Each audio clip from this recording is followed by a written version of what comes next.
Маленькая печка, небольшой дачный домик. Она очень удобна тем, что вертикально. Размер ее в плане примерно 30 на 35 и по высоте около 800 миллиметров. Почему именно такая печь? Во-первых, мне очень хотелось, чтобы было стекло. В печке буржуйки это супер. Сидеть, смотреть на огонь можно как в телевизор. Во-вторых, печь должна быть длительного горения или условно длительного горения. Реально у меня получалось вечером, почти уже ночью, где-то в 2 часа ночи, давать последнюю закладку. И в районе 9 утра еще горящие угли там были. Естественно, при этом все было поставлено на минимальный уровень горения. Штатно выход трубы я выбрал верхний, хотя есть печки, на которых здесь еще можно поставить сковородку или что-нибудь такое, но мне это было не нужно, мне важен был размер. Вот стоп печки сбоку и сзади, в районе сзади 25, с боков 30 сантиметров. При интенсивной протопке гипсокартон здесь нагревается до теплого, а газовая плита сбоку нагревается до действительно горячего тактильного ощущения. Что касается трубы, сначала должна идти обязательно открытая часть без утеплителя, иначе утеплитель просто сгорит. Дальше идет утеплитель. Двойная стенка, которая идет с утеплителем, уже в потолок. Категорически не рекомендую покупать во всяких гипермаркетах. Там ценник на эти трубы задран космический. При этом существуют конторы, которые легко найти в интернете, и у них заказать все это очень просто. Стеночки здесь с боков двойные. Тут дополнительный кожух, который в принципе можно вот таким вот образом, если видно, задвижечками закрыть. Когда печка включается, отсюда начинает идти мощный теплый воздух. Здесь тоже есть дополнительные прорези, но я ими не пользовался ни разу. Это у меня все время находится в положении открыто. Еще раз хочу сказать, печка со стеклом это супер. Когда зажигаешь, смотришь, очень приятное ощущение. Небольшим недостатком такой топки, она вертикального расположения, является то, что дрова помещаются в довольно-таки небольшом количестве и стоят вертикально. В принципе, я уже приноровился, и при правильной выкладке все работает замечательно. Здесь все выложено кирпичом, дальше... тут совсем уже ничего не видно. Есть такой небольшой угол отбивки, который не позволяет пламени бить прямо в трубу. Внизу находится ящичек для изымания золы. Все, в общем, работает очень хорошо. Когда все там прогорает, пошурудил, через щели все провалилось. Если что-то не провалилось, здесь есть дополнительная дверца, которая позволяет забраться в самый низ. И даже вот там внизу, вот это вот чугунный колосник, наверное, это называется, он тоже снимается для прочистки. Вот эти задвижки работают очень шикарно. Здесь есть окантовка, которая фактически создает чуть ли не герметичность конструкции, и при помощи вот этой задвижки регулируется тяга. Тяга также регулируется при помощи вот этого отверстия. Здесь появляются, если видно, вот сейчас вот оно закрыто. Если вот так вот, то открыто, появляется доступ туда воздуха, и тяга от этого значительно увеличивается. Больше особо о печке рассказывать нечего, попробуем затопить. Растопку я произвожу весьма незатейливо. Накидал туда бумаги, сверху всяких мелких щепочек и досочек. Главное правильно, чтобы упала спичка. Если спичка упадет правильно, то достаточно ее одной, для того, чтобы все загорелось и стало работать. Если не повезет, то придется ковыряться еще. Сейчас у нас там вроде бы кое-что получилось. После того, как схватятся эти щепочки, я подброшу еще немножечко дровишек. И, собственно говоря, все. Остается только сидеть и наблюдать за красивым огоньком. Вот сейчас видно, как хворост наш мощно разгорается, потому что дверца открыта.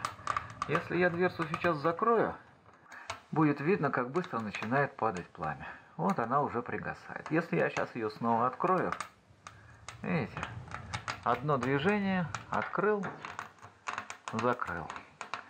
Вот такая вот мощная тяга. Открыл, закрыл. Теперь я могу, уже прикрыв нижнюю, спокойно открыть верхнюю топочку и подбросить сюда полежки покрупнее. Только когда полежки вот такого размера создадут угли, тогда уже можно будет кидать что-то еще больше. Максимальные ночные круглые палочки у меня 10-сантиметрового диаметра, и они уже лежат очень мощно и хорошо. Вот, все. Теперь мы можем закрыть и снова добавить кислорода. Видно, как мощно работает печка. Но лучше так не делать, потому что искры все-таки могут куда-то там в трубу лететь. Это особо не нужно. Я обычно оставляю чуть-чуть приоткрытым, нижние дверцы не закрываю, а именно подрегулирую нужный мне поток. И дальше уже можно сидеть и медитировать на нашу замечательную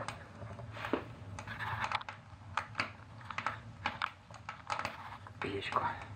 Вот так она будет гореть столько, сколько нужно. Примерно через полчаса начинает уже идти активный теплый воздух от самой печки.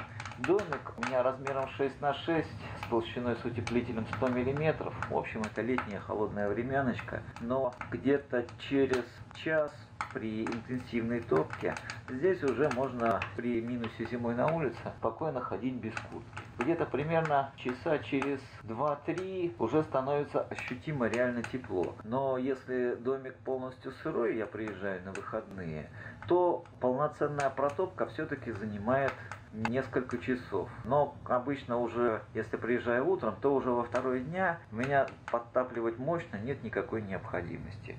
На сутки протопки примерно уходит вот такая вот поленница. Меньше не получается. При этом у меня есть дополнительные электрические обогреватели, но я ими, в общем, не пользуюсь. Они на случай не пойми чего, потому что таких дров у меня навалом. Закинул, и такой порции действительно хватает на 2 часа. Единственное, что сейчас для съемки я почистил стекло, а так, в общем, оно довольно-таки быстро коптится. Через день протопки уже все зарастает сажей. Я очищу ее обычной металлической губкой.